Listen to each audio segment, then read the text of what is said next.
যাবার আগে প্রথমেই থাকছে মার্কেন্টাইল ব্যাংক সংবাদ শিরোনাম।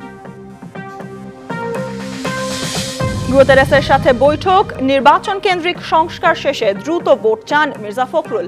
গণপরিষদের মাধ্যমে সংবিধান পরিবর্তন দাবি নাহিদের।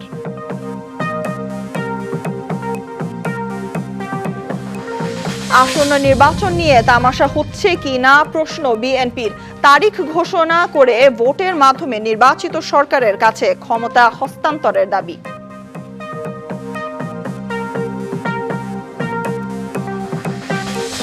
রোহিঙ্গাদের এনআইডি পাওয়া ঠেকাতে ইউএনএইচসিআর এর ডেটাবেস ব্যবহার করতে চায় ইসি। শনাক্ত সম্ভব আঙুলের ছাপ দিয়েই।